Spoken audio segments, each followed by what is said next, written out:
Accidental international dental implants hospital advanced టెక్నాలజీతో ఎటువంటి దంత సమస్యలకైనా మా స్పెషలిస్ట్ డాక్టర్లతో ట్రీట్మెంట్ చేయబడును. Root canal, implants, aligners, laser treatment మరియు జుట్టుకు సంబంధించిన సమస్యలు కూడా పరిష్కారం చేయబడును. మా చిరునామా బిసైడ్ భ్రమరాంబిక మల్లికార్జున థియేటర్, హైదరాబాద్.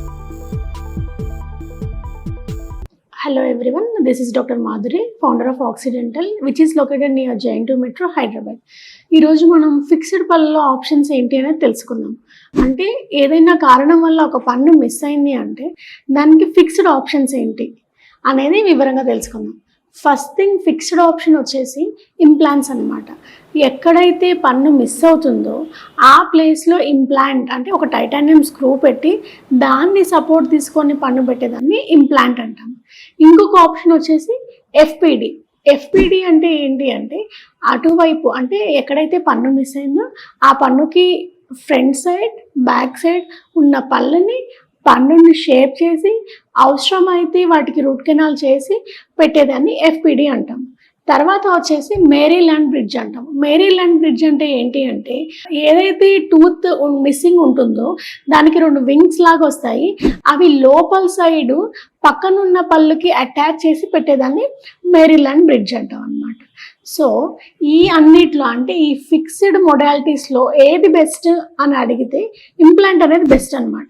ఎందుకు అంటే పక్కనున్న పళ్ళని ఏ విధంగా డిస్టర్బ్ చేయకుండా మిస్ అయిన పన్ను ఎముక సపోర్ట్ తీసుకొని పెట్టేది ఇంప్లాంట్.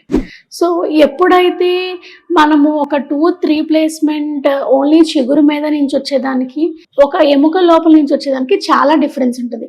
మీరు కనుక ఎవరన్నా ఓల్డ్ బ్రిడ్జ్ ఉన్న వాళ్ళని అడిగితే ఒక 10 years తర్వాత అక్కడ గ్యాప్ రావటం అంటే బ్రిడ్జికి చిగురికి మధ్యలో గ్యాప్ రావటము, అక్కడ ఫుడ్ లోడ్ అవ్వటం అనేది జరిగిద్ది అనమాట.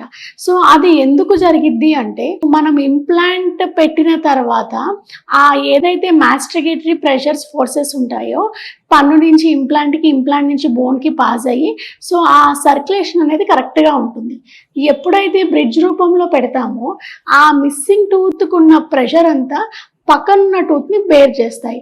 సో దానికి అంటూ ఒక సర్క్యులేషన్ ఉండదు కాబట్టి స్లోగా over a period of years అక్కడ ఉన్న మజిల్ కావచ్చు, లోపల ఉన్న బోన్ కావచ్చు అరుగుతుందనమాట. సో ఈ అరగటాన్ని మనం అవాయిడ్ ఎలా చేయొచ్చు అంటే ఇంప్లాంట్ వల్ల చేయొచ్చు.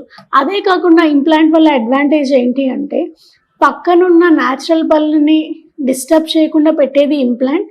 సో ఫ్యూచర్లో పక్క పళ్ళు డ్యామేజ్ అయితే మళ్ళీ ఇంకొక ఫర్దర్ లాంగ్ బ్రిడ్జ్లోకి వెళ్ళి ఇంకా మిగతావి 2 పళ్ళు 3 పళ్ళు సపోర్ట్ తీసుకొని పెట్టాల్సి వచ్చింది ఒకవేళ ఎఫ్పిడి కేసులో. అదే ఇంప్లాంట్ కేసులో వర్స్ట్ ఆ ఇంప్లాంట్ ఏమన్నా అయినా సరే అదే ప్లేస్లో ఆ ఇంప్లాంట్ తీసేసి వేరే ఇంప్లాంట్ పెట్టి క్యాప్ పెట్టడం అనేది జరిగింది. మన ఆక్సిడెంటల్లో ఇంకా అడ్వాన్స్డ్గా ఆ ఇంప్లాంట్ అండ్ దానిపైన పెట్టే క్యాప్ స్క్రూ రిటైన్ ఉండటం వల్ల ఏదన్నా ఫ్యూచర్లో ఒక 10 years తర్వాత ఆ క్యాప్ ఏమన్నా డ్యామేజ్ అయినా వేర్ ఆఫ్ అయినా జస్ట్ ఒక మినీ స్క్రూతో ఆ క్యాప్ని తీసేసి ఇంకొక కొత్త క్యాప్ అనేది పెట్టడం జరుగుతుంది అనమాట. సో ఇలాంటి ఇంప్లాంట్స్ రిలేటెడ్ కానీ ఎఫ్పిడి రిలేటెడ్ కానీ ఫర్దర్గా ఏమైనా డీటెయిల్స్ కావాలంటే మమ్మల్ని కాంటాక్ట్ అవ్వచ్చు. ఎఫ్పిడి అన్ని కేసెస్లో కాంట్రా ఇండికేటెడ్ అని నేను చెప్పను. ఇప్పుడు కొంతమంది ఉంటారు అబోవ్ 55-60 years, ఆ ఏజ్ వాళ్ళకి పక్కనున్న పళ్ళు కూడా ఎరోడ్ అయిపోయి ఉంటాయి. వాటికి తప్పనిసరిగా మనము రూట్ కెనాల్స్ చేసి క్యాప్ వేయాల్సి వస్తుంది. అలాంటి ఏజ్ గ్రూప్ వాళ్ళకి ఇలాంటి డ్యామేజెస్ ఉన్నప్పుడు ఎఫ్పిడికి వెళ్ళటం బెటరే. కానీ పక్కనున్న పళ్ళు హెల్దీగా ఉన్నప్పుడు దాన్ని ట్రిమ్ చేసి రూట్ కెనాల్ చేసి ఎఫ్పిడికి వెళ్ళటం అనేది వైస్ డెసిషన్ కాదు. సో మీకున్న క్లినికల్ సినారియోని బట్టి మీకు ఏది బెస్ట్ అనేది ఇక్కడ ఆక్సిడెంటల్లో సజెస్ట్ చేస్తూ ఉంటాము. ఏదైనా ఫర్దర్ డీటెయిల్స్ కావాలంటే యూ కెన్ కాంటాక్ట్ us.